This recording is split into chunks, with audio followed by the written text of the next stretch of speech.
I would short Bitcoin if there was an easy way to do it.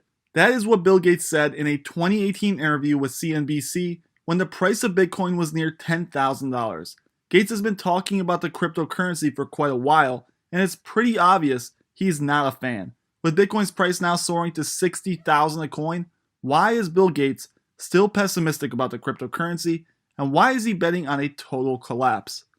I believe it's very important to hear the bear case for every single one of your investments, and in this video we're going to explore why one of the world's richest men is bearish on what has proved to be one of the best assets to own in the last decade, returning 436,000% since 2013.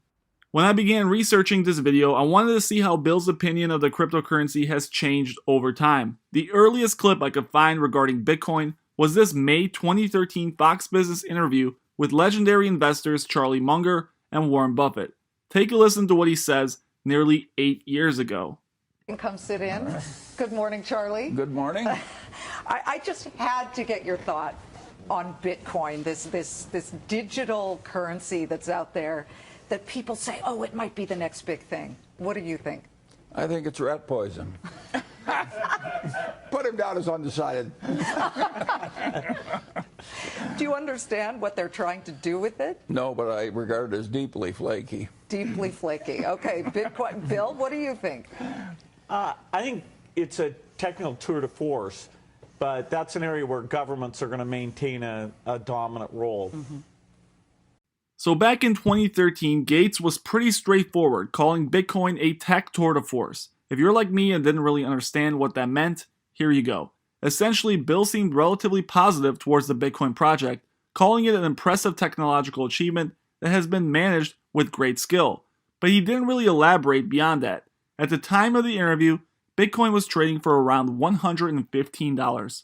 A simple $1,000 investment then would today been worth nearly $500,000. He did share, however, that the currencies, any currency around the world, will always be heavily controlled by governments. Not really the strongest of revelations, but it did cast some shade on his overall opinion, suggesting that even back then, Gates was skeptical that Bitcoin would be a replacement for the dollar. Now the next clip is Gates talking about Bitcoin in a 2014 Bloomberg interview where he elaborates more on his position. The need to move money from place to place, the cost of doing so, the overhead, as you put it, makes me think, believe it or not, of Bitcoin, because some people have said, hey, Bitcoin is the answer to those problems. Are you a believer? Well, Bitcoin is exciting because it shows how cheap it can be. Bitcoin is better than currency in that you don't have to be physically in the same place. And, of course, for large transactions, currency can get pretty inconvenient. The customers we're talking about aren't trying to be anonymous. You know, they're willing to be known. So the Bitcoin technology is key, and you could add to it or you could build a similar technology where there's enough attribution that people feel comfortable. This has nothing to do with terrorism or any type of money laundering.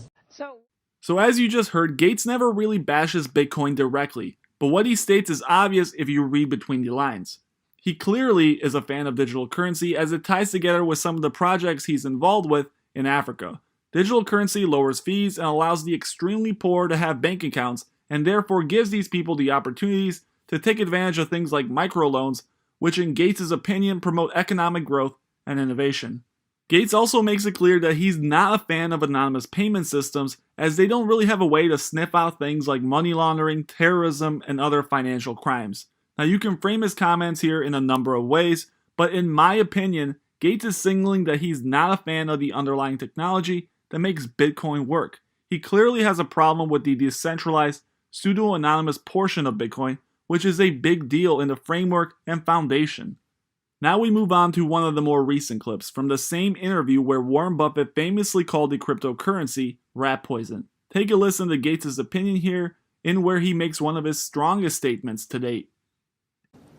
Bill, Charlie and Warren have weighed in on Bitcoin. Do you own any? Somebody gave me some for my birthday, and then a few years later I thought, hey, I'm going to sell that. So no. there's some really good technology in terms of sharing databases and verifying transactions that is talked about as blockchain. That is a good thing. Bitcoin and ICOs, I agree completely.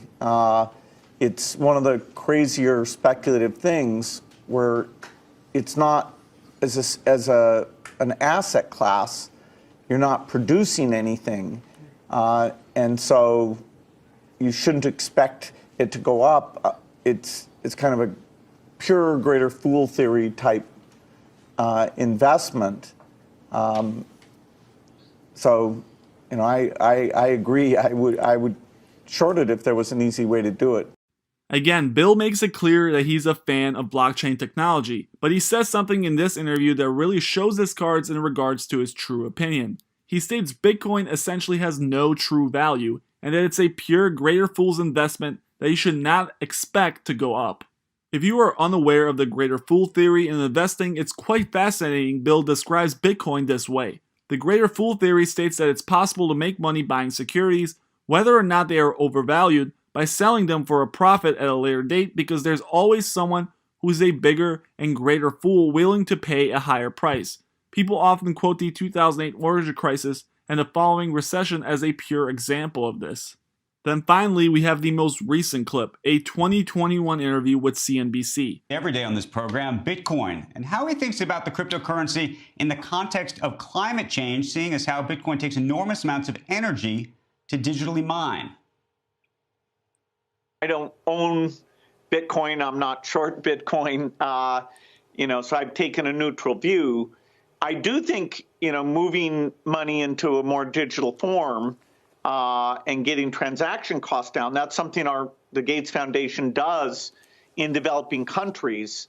But there we do it so that you can reverse the transactions, so you have total visibility of who's doing what. So it's not about tax avoidance or illegal activity. But, Bitcoin can go up and down, just based on the mania or whatever the views are. And I don't have a way of predicting how that will progress.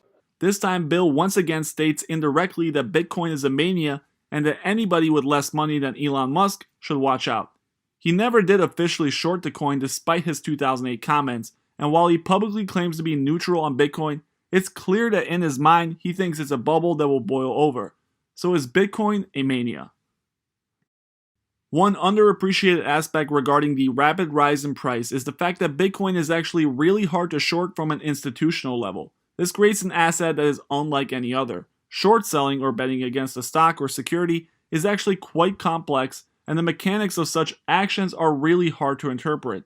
While famous billionaires like Elon Musk absolutely despise short sellers, and with the recent GameStop fiasco, many more are now on Elon's boat, there is an argument to be made in regards to the market dynamics as far as short selling goes. Many believe that those bears are essentially keeping lids on supposed bubbles. Why or how this works can be argued from 1,000 different directions, but there is a hint of truth in regard to Bitcoin. It's an asset that you cannot short. It's simply driven by higher and higher demand and feeds into a theory of greater fool. You cannot bet against it. Now I'm going to throw an asterisk here because technically you can, with Coinbase and others offering ways to do it, but not in the way large institutions with significant amounts of money can short. These short services are tailored towards small, retail investors who unfortunately cannot influence markets, especially the $1 trillion Bitcoin space. This makes Bitcoin incredibly unique in the world of financial instruments. It's limited in supply by law, or code in this case, and has immense demand. These forces drive its price higher and higher, with no downward pressure from short sellers. Its market is purely demand-driven and has for years been pushed up by larger and larger endorsements, including Tesla, which bought over $1 billion worth of Bitcoin to keep on its balance sheets. Thank you guys for watching, and please make sure you hit that subscribe button if you enjoyed.